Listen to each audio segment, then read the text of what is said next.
Episode 4 माखन चोर कृष्ण। गोकुल का गांव बहुत सुंदर और शांत था। चारों ओर हरे भरे खेत, गायों की घंटियों की मधुर आवाज और यमुना नदी की ठंडी हवा पूरे वातावरण को आनंद से भर देती थी। इसी प्यारे से गांव में नंद बाबा और माता यशोदा के घर एक नन्हा बालक पल रहा था, कृष्ण। गोकुल के लोगों के लिए कृष्ण केवल एक बच्चा नहीं था, वह पूरे गांव की खुशी था। जहां भी कृष्ण जाते वहां हंसी, खेल और शरारत अपने आप पहुंच जाती। माता यशोदा कृष्ण से बहुत प्रेम करती थीं। सुबह उठते ही वह सबसे पहले कृष्ण को देखती, उन्हें नहलाती, सुंदर कपड़े पहनाती और अपने हाथों से माखन और दूध खिलाती। लेकिन धीरे धीरे कृष्ण की एक आदत पूरे गोकुल में प्रसिद्ध हो गई। उन्हें माखन बहुत पसंद था, इतना पसंद कि वे केवल अपने घर का माखन खाकर संतुष्ट नहीं होते थे। गोकुल की गोपियां सुबह सुबह उठकर दूध से दही जमाती और फिर उसे मथकर ताज़ा माखन निकालती।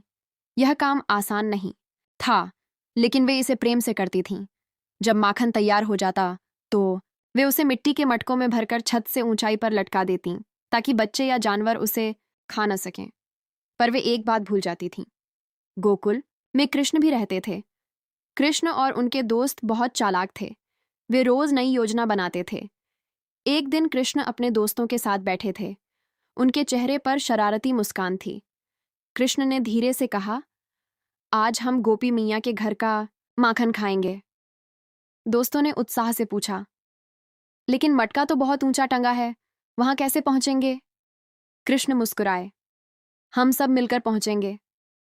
फिर क्या था, सभी दोस्त चुपके से एक गोपी के घर पहुंचे। घर के अंदर ताजा माखन की खुशबू फैल रही थी। कृष्ण ने इशारा किया। एक दोस्त ने लकड़ी का पटरा लाया, दूसरा उसके ऊपर चढ़ गया, तीसरा उसके कंधों पर खड़ा हो गया। सबसे ऊपर कृष्ण चढ़ गए। अब मटका उनके सामने था। कृष्ण ने धीरे से मटका खोला और अंदर सफेद मुलायम माखन चमक रहा था। कृष्ण की आंखें खुशी से चमक उठीं। उन्होंने थोड़ा माखन खाया, फिर अपने दोस्तों को खिलाया और फिर पास बैठे बंदरों को भी। सभी हंस रहे थे, लेकिन तभी दरवाजे के बाहर से किसी के कदमों की आवाज आई। अरे, ये क्या हो रहा है? गोपी घर लौट आई थी। सभी बच्चे डरकर भाग गए, लेकिन कृष्ण के होठों पर माखन लगा हुआ था। गोपी सब समझ गई। वह नाराज होकर बोली, आज मैं यशोदा से शिकायत जरूर करूंगी। और यही हुआ। कुछ ही देर में कई गोपियां इकट्ठा होकर नंद बाबा के घर पहुंच गईं। यशोदा, तुम्हारा कृष्ण बहुत शरारती हो गया है। यशोदा ने आश्चर्य से पूछा, क्या हुआ? गोपियां एक साथ बोलने लगीं, वह हमारे घर से माखन चुरा लेता है, मटके तोड़ देता है, बंदरों को भी खिला देता है। यशोदा पहले तो मुस्कुराईं, उन्हें विश्वास ही नहीं हुआ कि उनका छोटा कृष्ण इतना सब कर सकता है।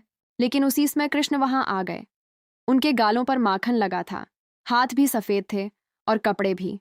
गोपियां जोर से हंस पड़ीं। लो, अब तो सबूत भी सामने है। यशोदा ने गंभीर बनने की कोशिश की। कृष्ण, इधर आओ। कृष्ण धीरे धीरे आए, जैसे उन्हें कुछ पता ही ना हो। क्या तुमने माखन चुराया?